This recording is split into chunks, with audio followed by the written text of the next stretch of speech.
Bom dia, boa tarde, boa noite aos alunos, professores que vão porventura assistir o vídeo. Me chamo professor João Vitor e eu vou falar um pouco de frações de números inteiros para vocês. Hoje a gente vai trabalhar a habilidade EF07MA08, que ela busca ordenar essas frações de números inteiros. Vamos lá. O que é uma fração de números inteiros? Por que ela tem esse nome, números inteiros? É porque ela tem denominador e numerador inteiro. Ou seja, aqui a gente começa a falar sobre valores negativos, certo? O que é uma fração, entre aspas, normal? É uma fração de números naturais. Exemplos: 1/2, 1/3, 3/7. Então, isso são frações de números naturais. Quais são os exemplos de frações de números inteiros? Vou botar menos 1/2, certo? Menos 1, porque menos 1 é um valor inteiro. O 2 também é um valor inteiro, certo? Em particular, ele é positivo. A gente pode olhar os números inteiros como os números positivos, os zeros, os números negativos. Essa união. Outra fração inteira, menos 2/3, certo? Vamos aqui para o próximo ponto. A possibilidade de valores negativos é um ponto principal dentro da relação de ordem dos números fracionários. Se vocês lembram bem, quando a gente falou de números inteiros, a gente falou de ordem. O que é maior, o menos 1 ou o menos 10, certo? Quem é maior é o menos 1. Por quê, professor? Porque ele está mais perto do zero. Quando você olhar na reta, mais tarde eu vou mostrar a imagem da reta, ele é o rapaz que está mais à direita, ele está mais perto dos números positivos, então ele é maior. Vamos prosseguir. Aqui eu botei mais para relembrar a ordenação das frações naturais, frações de números naturais. O que é que a gente faz para saber quem é maior, 1/7 ou 2/3? A gente analisa os numeradores, a gente busca um denominador comum e analisa os numeradores para ver quem é maior ou menor. Nesse exemplo, vamos lá, 1/7 e 2/3. O que a gente vai buscar? A gente vai buscar uma fração equivalente que tenha denominador comum para esses dois. Sendo bem prática, o que a gente vai achar é o MMC entre eles dois e escrever uma fração equivalente onde o denominador é esse MMC. Como os 3 e 7 são primos entre si, o MMC é a multiplicação. Então, qual é a multiplicação? É 21. Eu vou transformar essa fração aqui para uma coisa que tem denominador 21. Para sair do 7 e chegar no 21, eu multipliquei o denominador por 3. Então, eu vou ter que multiplicar o numerador por 3 também. E agora, aqui, eu multipliquei... Vou botar a próxima fração. Para eu sair do 3 e chegar no 21, eu multipliquei o 3 por 7. Eu vou ter que multiplicar o 2 por 7 também. 14. Então, essa fração equivale a essa e essa equivale a essa. Agora, quem é maior que quem?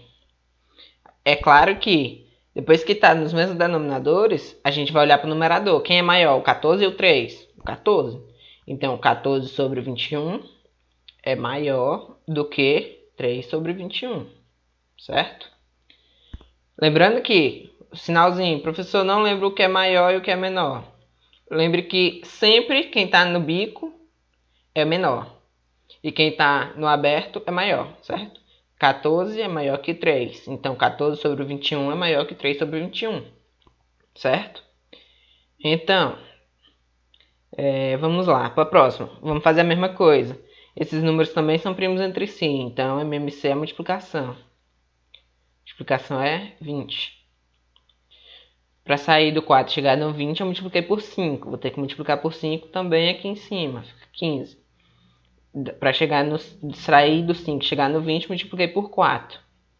2 vezes 4, 8. Quem é maior, o 8 ou o 15? O 15. Então, 15 sobre 20 maior do que 8 sobre 20. Certo? Agora uma pergunta. E quando a gente considera os números negativos, as frações de números negativos? eu botei como lembrete aqui a reta. É bem claro aqui no desenho que todos os números positivos, qualquer número positivo, ele é maior do que um número negativo, certo? Eu vou botar aqui um D de direita e um E de esquerda. Quem está mais à direita é maior, certo? Vocês conseguem perceber que todos os números positivos, seta azul, está à direita da seta vermelha, que são todos os números negativos. Ou seja, qualquer número positivo é maior do que um número negativo. Tranquilo, né, de perceber isso. E agora, dentro dos números negativos, que a gente viu lá em números inteiros, quem é maior do que quem? Quem é maior, o 1 ou o menos 10? Professor, 1 é maior do que... o menos 1 ele é maior do que menos 10. Menos 10. Correto. Por quê? Porque ele está mais à direita. Direita é maior. Esquerda, menor. Agora, você tem que observar a relação. Observe uma coisa curiosa. O que é que muitos alunos confundem? Professor, por que que 1, né? Ele é bem menor do que 10. Bem menor do que 10, né? Porque eu tenho tenho 2, 3, 4, 5, 6, 7, 8, 9 para chegar no 10. E por que que quando eu boto menos, esse negócio vai inverter? Esse negócio aqui vai inverter porque quando você bota o menos, você vai ter que considerar meio que um espelho. Esse tracinho verde é como se fosse um espelho para trás. E quem está mais perto do zero está mais à direita e é maior. Ou seja, o número negativo, ele meio que inverte as coisas. Por quê? Porque quanto menor o número negativo, maior ele é. Certo? Certo? Por exemplo, o 9, quem é maior? O 9 ou o menos 6? Menos 9 ou menos 6? O menos 6. Por quê? Porque ele está mais perto do zero. Ele está mais à direita. Ele é um número menor. Entre aspas, menor. Certo? Quando você olhar para essas relações e você meio que inverter elas, vai chegar a relação dos números negativos. Basicamente, se você botar um menos de cada lado, você tem que trocar o sinal. Você tem que rodar o sinal. Certo? Professor, mas o senhor está falando só de números negativos. Agora e as frações? As frações inteiras é aquelas que vão considerar os números negativos, certo? É natural, na reta mostrada anteriormente, que os números negativos são menores que os positivos. Então, toda fração negativa é menor que uma fração positiva. Foi o que eu falei. Quando tratamos de frações de mesmo sinal, devemos colocá-las no mesmo denominador e analisar os numeradores. Certo. Resumo, o que é que está escrito? Qualquer fração menos 1 sobre 3, ela é menor do que uma fração positiva. Lembrando que se ele não vem com o sinal, ela é positiva, certo? Ah, professor, e se for duas frações negativas, como é que eu sei?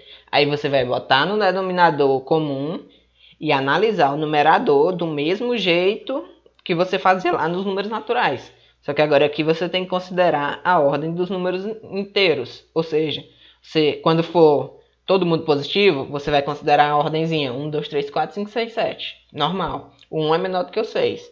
Quando for número negativo, o menos 6 ele já é menor do que o menos 1. Certo? Você vai ter que tomar esse cuidado. Outra coisa que vale ressaltar. Professor, o senhor está botando um menos, mas não está dizendo de onde é que vem o menos. Se for menos 2 sobre 7, isso aqui é a mesma coisa de menos 2 sobre 7. Se for 2 sobre menos 7, é a mesma coisa de menos 2 sobre 7. Certo? Ah, professor, e agora se for os dois negativos? Se for menos 2 sobre menos 2, ou menos 7, o que vai acontecer é que você está dividindo dois números de mesmo sinal. Se você lembra muito bem lá das operações de números inteiros, esse resultado aqui ele é positivo. Quando você divide dois números de mesmo sinal, o resultado é positivo. Ou seja, isso aqui é igual a isso. Então, na verdade, você está falando de um número ou de uma fração natural, não de uma fração inteira. Correto? Lembrar disso aqui. Esse sinal corre para frente, podendo ser de baixo ou de cima. De baixo ou de cima. Relembrando a ordem dos números negativos, foi o que eu acabei de falar, né? Perceba que a ordem dos números negativos ela é invertida. Ou seja, se 1 é menor do que 2, o menos 1 ele é maior que o menos 2. Consequentemente, o menos 1 ele é o maior número negativo. Maior inteiro negativo aqui dentro da reta, dessa nossa reta aqui. Certo? Professor, você está me dizendo então que eu sei, é claro que 10 é bem maior do que 3. E quando eu for para os números negativos, eu vou ter que botar o sinal nos dois e pagar o sinal, vou ter que botar o menos nos dois e esse sinal ele vai rodar. Ou é mesmo, né? O 10 está lá longe do zero e o 3, o menos 10 está lá para trás do zero e o menos 3 está bem aqui mais perto. Então isso quer dizer que ele é maior, beleza? Vamos ordenar agora. Para encerrar a aula, eu botei aqui algumas frações e a gente vai ordenar elas. Em ordem crescente. Crescente. Lembra o que é crescente? Crescente é que cresce. Vai do menor para o maior. Ou seja, a gente vai ter que analisar quem é a menor aqui dessas três. Uma coisa a gente já sabe, que essas duas são negativas. Essa aqui é positiva. Então essa aqui é a maior de todas, porque um número positivo é sempre maior do que um número negativo. Beleza? Então a maior de todas, eu vou botar aqui a ordem, né? A maior de todas é essa, 2 sobre 7. E agora, quem é maior, essa ou essa? Vamos lá. Menos 2 sobre 5 e menos 2 sobre 3. A gente vai ter que fazer aquele mesmo truque. Botar na fração equivalente e botar no mesmo denominador, né? Uma fração equivalente e olhar para os numeradores. Qual vai ser a fração, o denominador comum que a gente vai botar aqui? De novo, o MMC. Ah, professor, mas eu não lembro como é que faz o MMC. Aí você vai ter que, quando os números forem primos entre si, você vai multiplicar os números. Quando os números não forem, tiver múltiplo comum, você vai usar esse menor múltiplo comum. E aqui vai dar 15. Para chegar no 15, eu multipliquei o 5 por 3, correto? Então eu vou ter que multiplicar o 2 por 3 também. Menos 2 vezes 3, 6. Qual é a outra fração? Aqui é 15. Por quanto eu multipliquei o 3 para chegar no 15? 5. Então vou ter que multiplicar o 2 por 5 também. Menos 10. E agora? Quem é maior? Essa ou essa? Quem é maior? Lembre que eu sei que, professor, não me lembro da reta, não sei desenhar, não me lembro, não faço a menor ideia. Por lembre do que você sabe. O que você sabe é que 6 é bem menor do que 10, porque tem o 7, o 8 e o 9 no meio, certo? Então, como você está falando dos números negativos, você vai botar o menos e pagar o sinal. 10. Certo? Então, quando eu dividir isso aqui por 15, menos 6 sobre 15 é maior... Opa, eu esqueci do sinal. Que menos 10 sobre 15. Professor, então quer dizer que a menor de todas é essa, certo? Certo. Menor de todas é essa. Só que eu vou botar na resposta ela... Não, eu vou botar na resposta a que equivale a ela, certo? Vou botar aqui o menos 2 sobre 3 e o menos 2 sobre 5 aqui. Tudo correto? Tudo correto. Isso aqui equivale a essa e essa equivale a essa. Pronto, certinho. Vou encerrar a gravação. Obrigado pela atenção. Até a próxima.